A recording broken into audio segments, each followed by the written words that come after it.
Hello friends, for today's video we're going to be chatting through episodes 56 through 59 of Attack on Titan Season 3.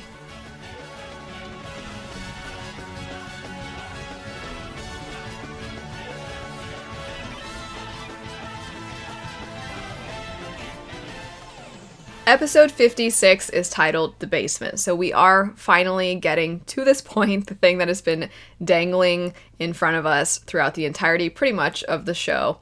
I didn't actually write too many things for this specific episode, as a lot of it was just the building of suspense as they are finally descending into this basement and then trying to figure out, okay, it seemingly is fairly ordinary, but there must be something. When the key didn't open the basement door, I was like, if we can't get in, oh my gosh, come on, do not draw this out further. But obviously that got resolved relatively quickly by Levi, who's like, move, and then took down the door. And they found those books.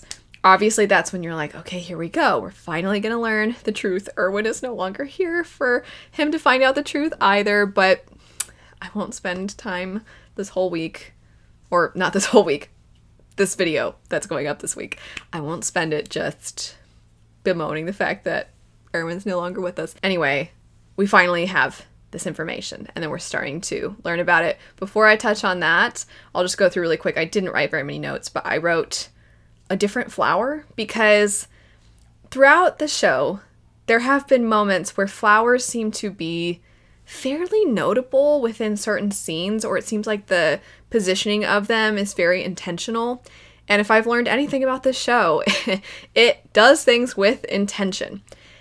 And I can't tell if the flowers themselves at this point are meant to just be some important symbolism, or if they mean something a little more literal. And I think I'm so theory focused right now that I'm always gravitating toward, it must mean something. What does it mean? What's it saying? Does it represent how to turn people into titans? And in actuality, maybe it's just a matter of this flower means this flower means this. But regardless, I have found that different flowers are starting to show up, and I don't really know the significance of this, but it is a different kind of flower. So I guess I'll find out in season 4 if the flowers have ever meant anything. And that segue? That's not a word. Segues us into episode 57, titled That Day. And you better believe I lost my mind when I saw that title. And if you're like, why would that make you lose your mind? I had a theory that I vocalized in one of these videos. I don't know which one. But I was like, I kind of think that they're eventually going to get to the basement.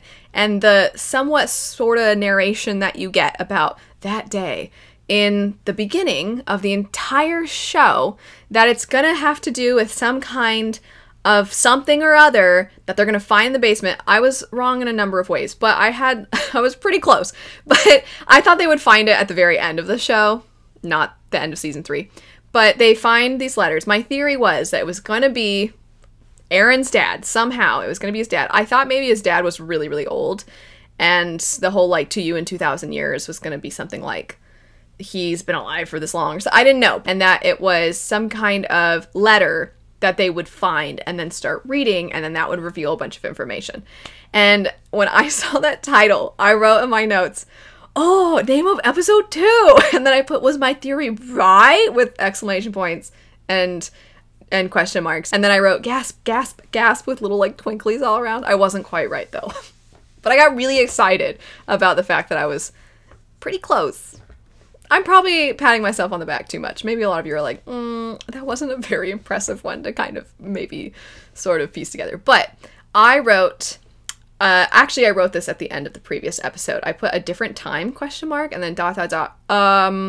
armbands? Not great when you have a society where certain people have to wear certain things to distinguish themselves as separate and other. Not a good sign. Because I watched the show with my husband. I just thought you should know that we were stress eating when we were watching this episode, so I made note of that. We were very on edge, especially because we've been waiting so long for this scene and to finally figure out what's happening. And my husband and I are both super invested in this show. So we were like, oh my gosh, we gotta get some chips and salsa. I really didn't like hearing the fact that some people refer to his dad when he was a kid and his sister as vermin. Yeah, society where they're comfortable using that word to describe other groups of people. Not great. Then they're beating Aaron's dad, whose name is Grisha Yeager. So I'll say Yeager. But they're beating him when he's a kid. And I said, weirdos, beating a kid. Eldians are the name, I believe. And then when you find out his sister died, and you're like, what? No. Then it launches into some lore. But the lore, it would seem, is changed so that the Eldians have all the blame for pretty much all the world's problems placed on them.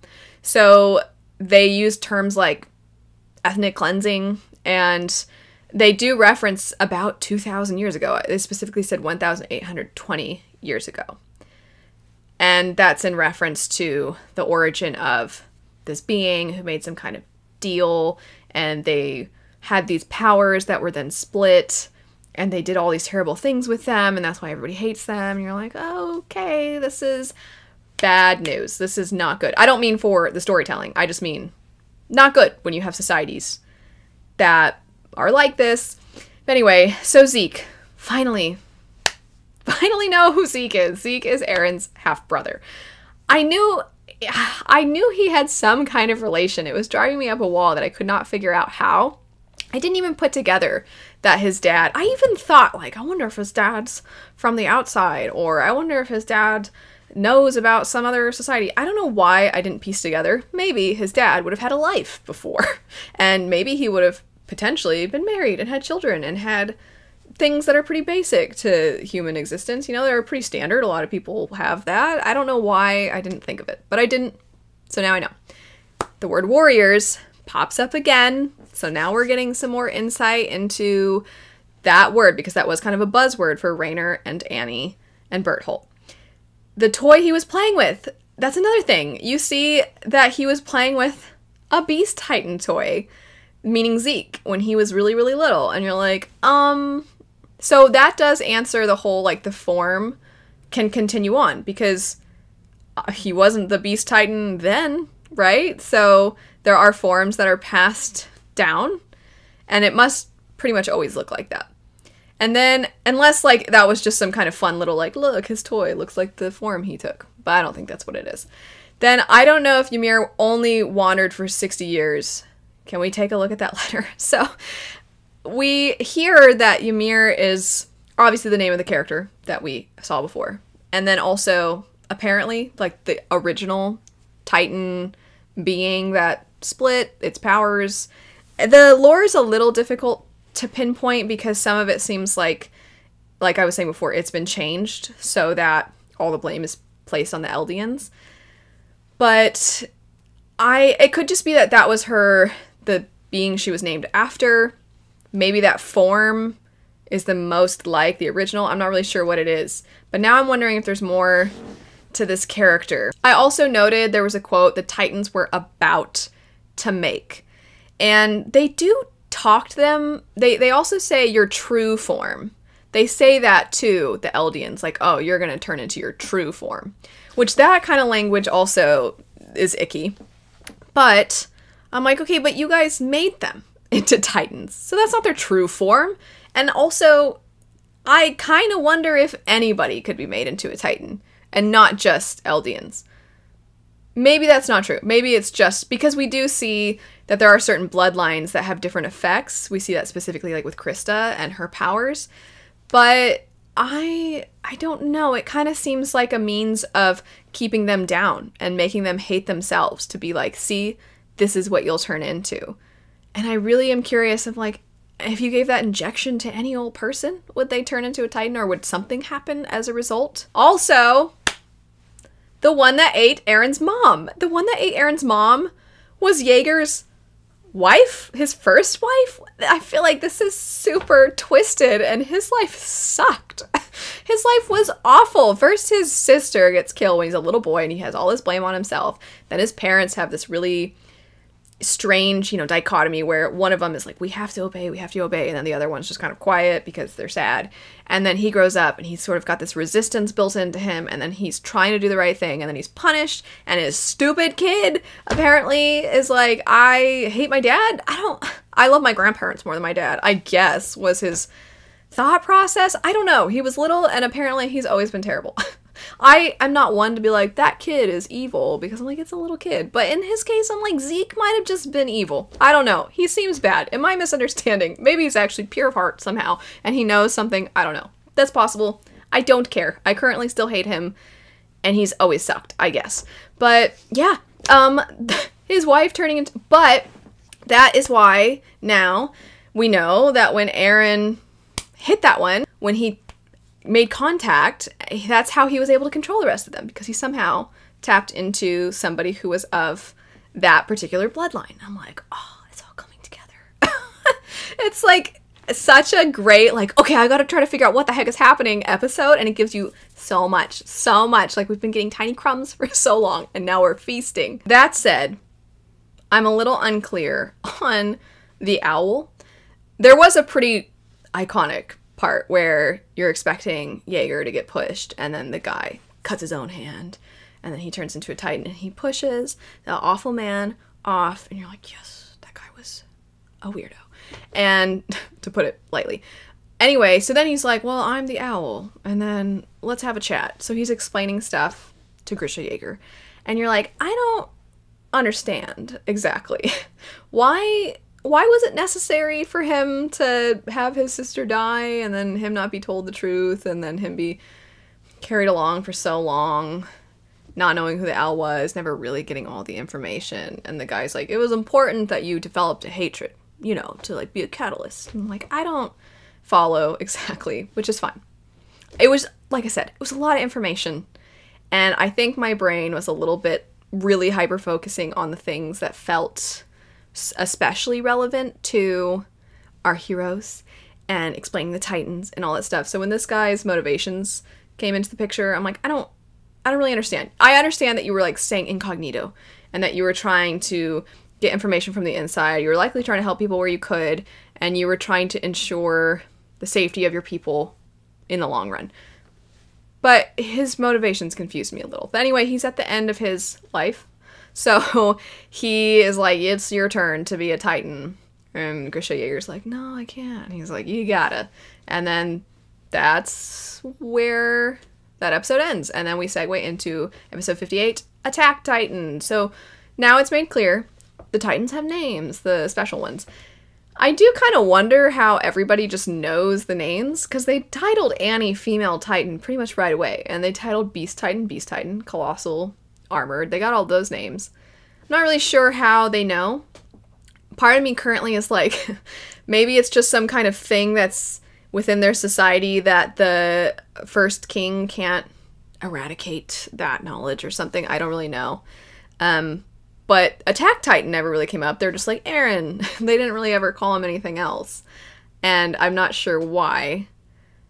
But I'm not too concerned about that. I also noted the fact that the people who inherit some of the founding Titans' powers will die within 13 years, which means Eren has a very short amount of time left, as does Armin. Armin pretty much has his 13 years left because he only just became a Titan. However, Eren has had this ability for a while now, so his timeline is cut even shorter. And Mikasa hears this from the cell beside them, and that is, I mean, it's sad, obviously, of course, for the two of them to know that there is this very, very brief timeline on their life. But I don't know, I especially feel bad for Mikasa, because they're pretty much her whole world. She doesn't really care about anything else or anyone else but the two of them. So to know that the two things that she loves more than anything, the two humans, people, that she loves more than anything are going to die, you know, I don't want to try to predict too much. I hope that they find some kind of cure. It's probably not the right way to put it, but I hope that somehow that does not come to pass, because I hate the idea of Mikasa being all alone. But I also wonder if there's like this idea of Mikasa as herself will now be even less afraid of death, because she's like, well, they're gonna die pretty soon themselves, so what do I have to fear? I hope not. I really like Mikasa. I want her to have a nice life. And I don't know how healthy. That's the other thing too. I recognize that she loves them dearly, and like that's not necessarily a bad thing, but she's so invested in constantly keeping Eren safe that I do kind of want her to have something where that's not her main focus all the time. I don't know, I'm just sad at the idea of, after all of this, the idea that they might finally save their civilization from the threat of Titans, only to die shortly after. They don't even get to enjoy the society that they essentially built or restored, you could say. That sucks. Anyway, and then we get to episode 59. The other side of the wall. So, I wrote, history repeats itself, because there's a part where the owl says something about Mikasa and Armin, and it's in the memories. And the owl says, like, we have to save Mikasa and Armin, something like that. And then Jaeger's like, what? And then he's like, I don't know. And I was like, I don't know what just happened. As soon as I started to feel like my feet were kind of on the ground, I'm like, I guess I just fell over, because I don't know what that means. What does that mean? Hence why the first thing I wrote was history repeats itself. I also wrote, is everything all connected? Is there some kind of like, well, they do say like they do kind of say everything's connected. So I'm like, is it because everything's connected? I also wondered if Eren's memories, I wrote, is it because Eren's memories are meshing? Because he obviously has now the memories that are sort of being awakened within him. And that's how he's kind of seeing the events that tie to the books. There were more than one. So now I'm like, is his mind superimposing his own thoughts into this? Is that what's happening? Because that seems odd. Why would that guy mention Mikasa and Armin? That doesn't make any sense. They weren't alive. I don't know. Anyway, I don't know. That's just where I'm left with that. I don't know. We also see this very sad memorial service, basically, for all of the people, all of the fallen. And Flock, or whatever his dumb name is, the guy that was like, who cares about the horses? And also, I didn't talk about this last week because I forgot, because I was too in my feelings about Erwin's death. But this stupid guy, he dragged Erwin all the way over, and I was like, yes, he served Erwin. He served a purpose. He saved Erwin. And then obviously Erwin dies, and so it was all for nothing. But his whole reasoning, I thought, hey, okay, it's kind of sucks that you survived, and you're like, I can't believe I survived when I'm like so pathetic compared to everybody else. Right? He kind of has that feeling.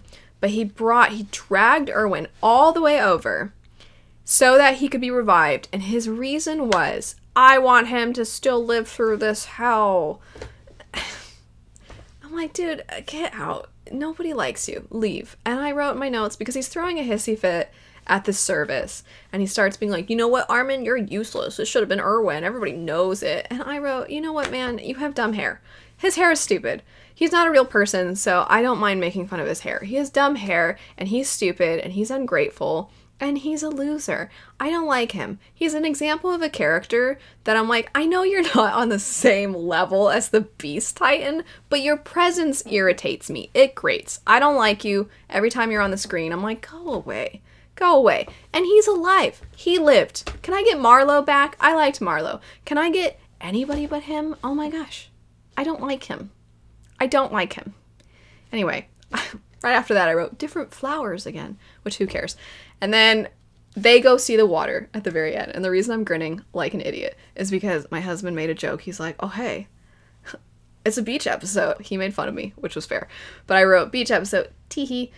And that actually was beautiful. That scene was so lovely of them just being all wowed by the ocean and just putting their feet in the water and getting to have this semblance of a nice moment of peace before whatever's in store for us for season 4. So that scene was really beautiful. I don't have too many, I don't really have any specifics to say. I mean, okay, I didn't elaborate on this, so I should.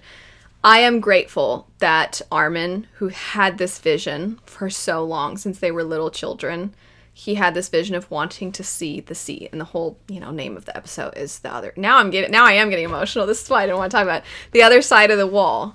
He always wanted to see what was there. So to have this moment for him was really beautiful, but that moment for all three of them, for Mikasa, Armin, and Eren. But then, like, Hanji, too, and just in general, for them to get to have this, I mean, this beautiful moment together. It's obviously, it doesn't bring everybody back. It doesn't change the fact that they're all grieving. They're all traumatized, and there's still more fighting. But just this brief moment, this respite, was, I thought, a really lovely way to end the season. I'm so nervous for season 4. This was my favorite season so far. I thought it was fantastic. I pretty much have no criticisms. That's it, though. That's it for season 3. Thanks, everybody, for watching. And I'll see you for season 4. Bye. I am stress eating while watching Attack on Titan. Luna is not stressed at all.